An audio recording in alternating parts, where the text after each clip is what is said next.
Yo, what's up guys? Today video on Dark Tanjiro, which I think is the best collab unit. Well, maybe excluding some of the LD5s, but definitely if we're looking at the LD4s and the normal net 5s, absolutely best unit from the collab. And there's a few things to it. Also, number one, I don't have Dark Tanjiro, so Alucard, thank you for letting me borrow your account to actually showcase this unit. But I think he is the best armor breaker in game, and he might even overtake units like a Nephthys or Maximilian or any of those in armor breaking. And there's a few reasons to that. First of all, we have a double hit of landing Death Break and Irresistible Debuff. Irresistible Debuff is something I'm going to talk a little bit more about later, because that's a debuff we haven't seen too much. The only unit that we have seen it more active on is the Light Hacker. But the Light Hacker, of course, is very premium, and therefore it's a little bit harder to get, and therefore you probably haven't seen that skill too much. But what is Irresistible Debuff exactly? Where does it work on? Does it work on all kinds of things such as resets, pushbacks, or is it just the debuffs? And someone did tell me that he's also slightly bugged, so I'm gonna test that out if that is a bug in there with the skill 2, which I was mentioned before. And I'm just gonna showcase you a bunch of teams that I would recommend to use Dark Tanjiro in. Is he necessarily an RTA unit? Probably not. He is the best Death Breaker, but then we're talking best Death Break in either Siege or normal arena offense. Probably you can kind of use him in RTA, but I don't think really he has too much of a good slot in RTA, because even the units that are arguably best Death Breakers in game AoE, such as a Nephthys, is in high rank RTA not used as much. Can he still work in some kind of cleave team? Of course. There's always something that you can probably make it work, but is it something that's necessarily very good for RTA? I don't think so. But first things first, let's test one thing. What is the order of landing debuffs? Because that very much determines how much chance you have to land a defense break. Also, him having a base stat of 103 speed is definitely not bad. It helps out a little bit if you want to just make a triple fight, which I would recommend in most cases, but we're just going to use the build as is, doesn't really matter too much. First things first, first test. What is the order of landing the debuffs? It is a little bit hard to see what is the exact order, but I'm pretty sure that Death Break comes first. So we have Death Break, Irresistible, and then we have... Wait, do we actually have... Oh, wow. Wait, that order actually is insane. So we have Death Break, Irresistible, Irresistible, Death Break. That does mean that there are 4 checks to help your Death Break. That is absolutely insane, because before, sure, you could say Nephthys is a guaranteed. You have the cyborg girl thingy fire, that is a guaranteed, but it has to go through the right element. The only issue with Nephthys is, on a Camilla, Nephthys has a 38% chance to still crit, even if you're 15 crit rate, therefore Camilla will cleanse. In the case of Dark Tanjiro, that is a double 15 check rather than a triple 15 check. Also, this is a 4 check for landing a debuff rather than a 3 check with Asima, because the first check is just the Death Break. Then we have 2 times Irresistible. If one of those 2 Irresistible land, it is guaranteed land on your 4th Death Break. So this order is incredibly good, also for doing the most amount of chip damage. Like if you had like Irresistible Death Break, Irresistible Death Break, then it would be worse simply by the fact where Death Break starting off right away can give you extra damage for the other hit that comes later. So this is actually a really insane order, and let me show you the odds of what that means. So sure, you can calculate that by yourself, but I always am lazy and I just want to do this. So we have 15 and 85 on that. We have that with a 4 times try, and we would say that A is never occurring. These are the odds for you not landing a Death Break. It's incredibly small. If we take that for an example to Truffle, we are looking at a way higher number, 2.25. Let's say we were to land the Irresistible debuff on the 4th slots, it would actually be a 3 check. So you can highly see the number of the amount of just you simply landing. This is pretty much a guaranteed land.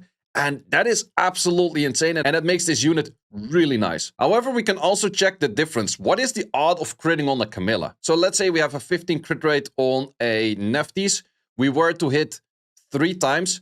That's where I come up with a 38% of still critting, even if your Nephthys is a 15 crit rate. However, Dark Tanjiro is a 2 crit rate. That is only a 27% chance, well, 27.5% chance to crit on a Camilla, but that is already a lot lower than the 3 hits that we had from that Nephthys. In that sense, I would argue that it's better. The odds of not landing a Death Break on this number is incredibly low. It is pretty much the same odds as your Galleon missing all 4 armor breaks in a row. And sure, it happens. Yes, it's not impossible to happen, but the odds of it are very slim. Sure, it's gonna miss like 1 or 2, but it almost never misses all 4 in a row. And that's exactly what we're looking at with this unit, plus it's doing that on every individual unit. It's just like the armor break rates are absolutely insane because of that. So therefore, could you classify him as best AoE armor breaker in game? Technically, Nephthys is still better, unless we're talking about a Camilla. With a Camilla, then the Dark Tanjiro is definitely better. However, the pairs that you can make with Dark Tanjiro are different than the pairs that you can make with the Nephthys. A common defense that you nowadays see a lot is the Fire Bike, also known as Ashura, some LD5, and then Eternities. That's absolutely what we see in Europe a lot in the higher end. Let's say you want to hit it with a Tiana, something for the armor break, and then a Zyros or Poseidon or a Changpeng or anything like that. If this team would resist your reset or your pushback or anything like that, and the Bayek starts proccing because you didn't fully kill it, you would lose. If your armor break misses on a Galleon, you don't kill it, you got resisted on the reset, you probably lose. There's a lot of options. Sure, 90% of the time it's gonna go fine. But you have that 10% of the time, or maybe even less, it's gonna go wrong. But that Dark Tanjiro gives the irresistible debuff, which actually really increases the odds of you landing your debuffs on your third unit as well. Therefore, also with the irresistible debuff, you can make your third unit on 0 accuracy and still land it. But first of all, let's actually see, do we only land debuffs because of the irresistible buff, or does also anything would land? So resets, pushbacks, any of those kind of things. Let's look about that and how that works out. So therefore, for the Zyros, we're gonna go on a 0 accuracy, just to see if with 0 accuracy, you can land anything. Tanjiro is of course going to be the 100 accuracy, you definitely still need it on him. And of course, all of the enemies we're gonna put 100 resistance on. Sure, you don't want to build it like this. These are just messed up bolts just because I wanted to get semi-tanky and resistance in there. You do not have the speed lead, which you do have on a Nephthys or a Maximilian in this case. But you could go for an attack lead, or you could use his own crit rate lead. That is just an option depending on what kind of damage dealer you use as well. But let's see if we can still land on the Zyros and always land that reset. So let's see, first, the third skill, cool animation, definitely kind of long, but let's see if we can land this. We land everything. We also kill everything, but we did certainly land everything. To land from a 0 accuracy on a 100% resistance, these odds are like 85% chance to miss. So we can already see by this is always going to land everything all the time.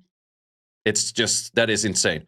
One thing that someone did actually mistaken before, which I was talking about with someone, they said like, okay, let's say that I have a activation check. Does my activation check become 100%? No, that is not the case. You can still see the difference amount in debuffs being landed on the enemy. But the moment that you do land or you do go through the activation check, anything will always land, such as debuffs. Let's also check that for, let's say, a pushback. Pushback option, of course, being something like a Poseidon. Poseidon does have an accuracy awakening, so therefore he has like more accuracy already. But there is something to it that you would say like, okay, just the 25 is enough because we don't really need more than that. And we always land the pushback. And if you always land the pushback, then you can always go for Tiana skill 2 as well, where you can make Tiana have a lot of damage on that skill 2. So once again, landing everything over there, pushback, do we land all pushbacks? We're once again landing all pushbacks. So it's as simple as that, and then Tiana can always go for the skill 2 and just clean up from there. If you had like a high enough damage Tiana, that will work. However, there's something that someone did actually mention to me that is bugged, and I'm probably not sure if I can show it in one case. The skill 2 has a chance to increase the duration of a harmful effect. Someone did told me that this is potentially getting resisted. It might just simply be that it's not a full activation, and they were mistaken in that, because I do assume that you can increase that. So we did land the slow, but we didn't increase over here. So you might see that as, okay, it did not land. It didn't happen. But I'm pretty sure the big issue with that is that the activation is not 100%, rather than the skill being resisted. Once again, why can we not see the multipliers from here going up? Come to us.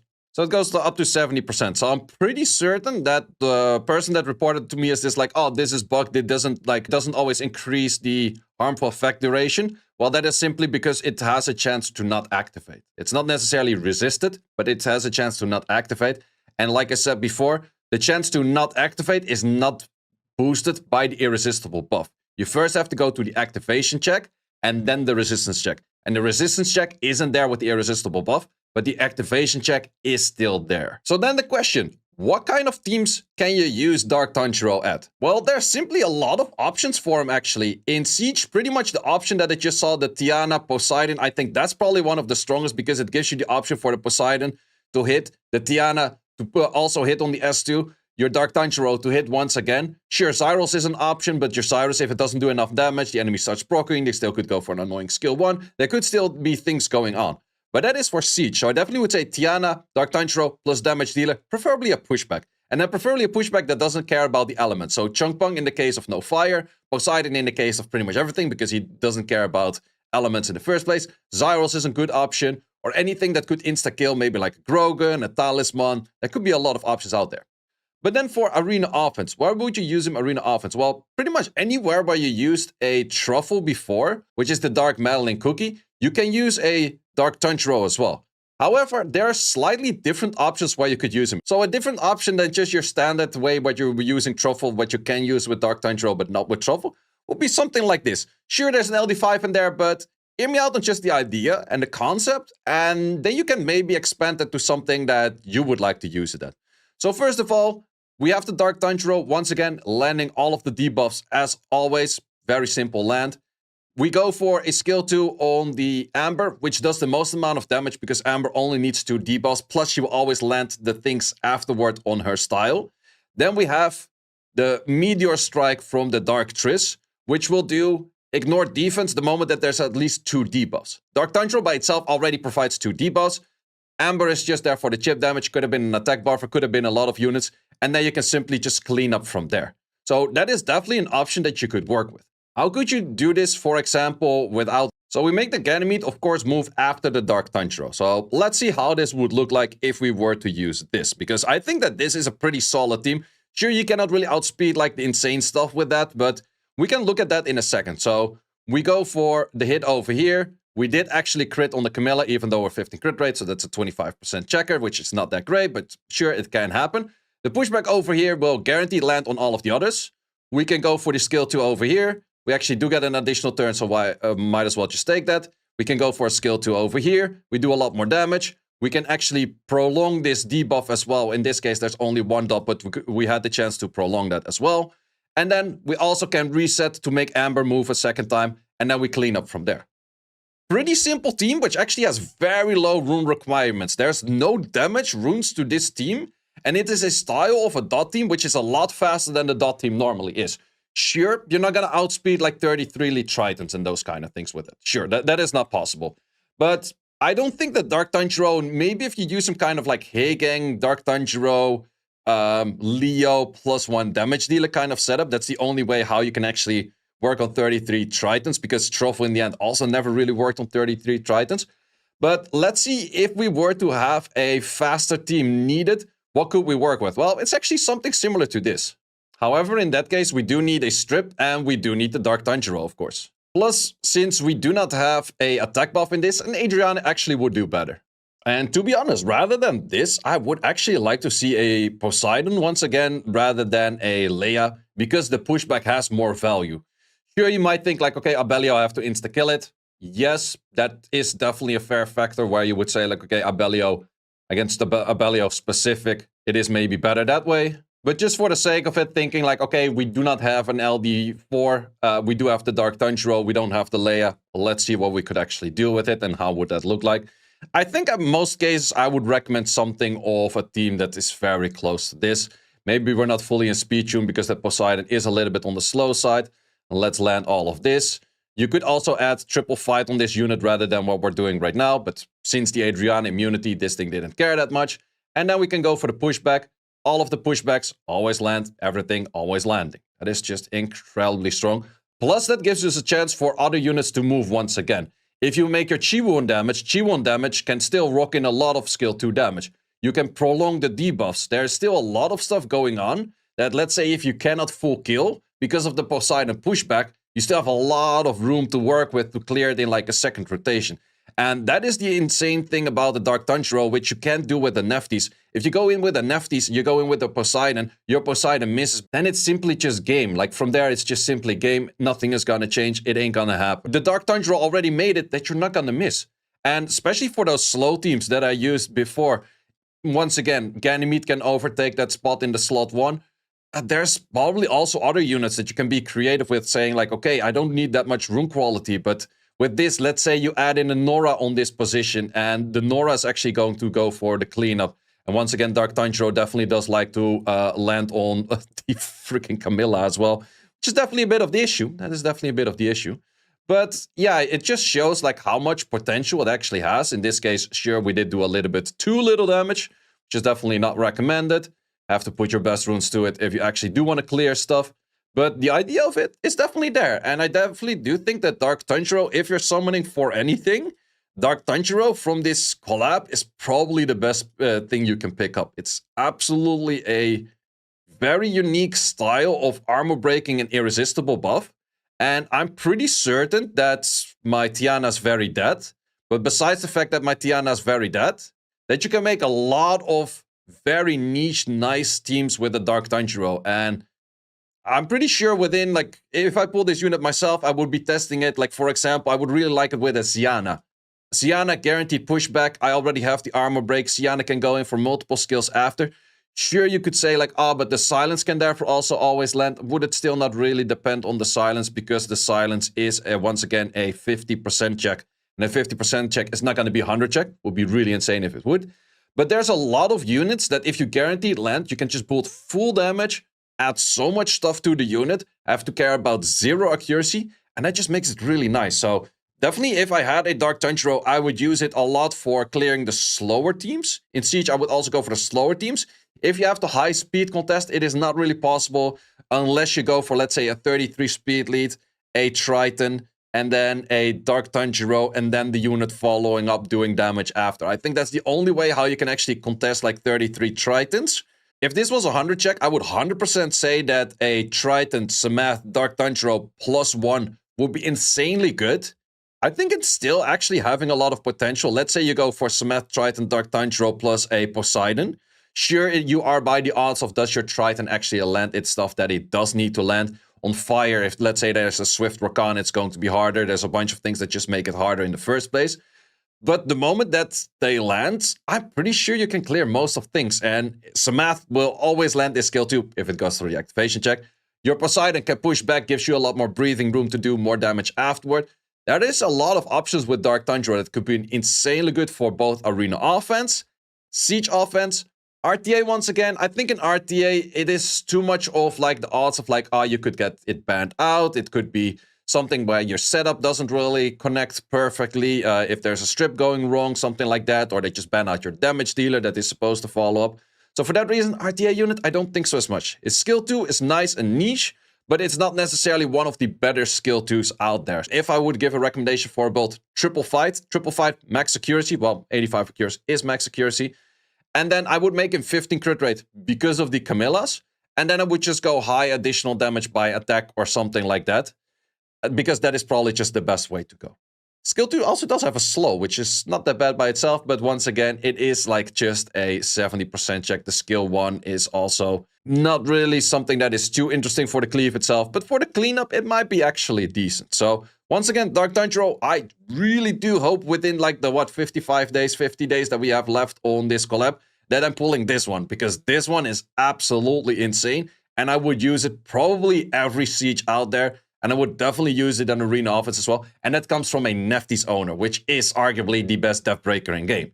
I still want this unit. That's how good he is. Well, guys, hope you enjoyed this video.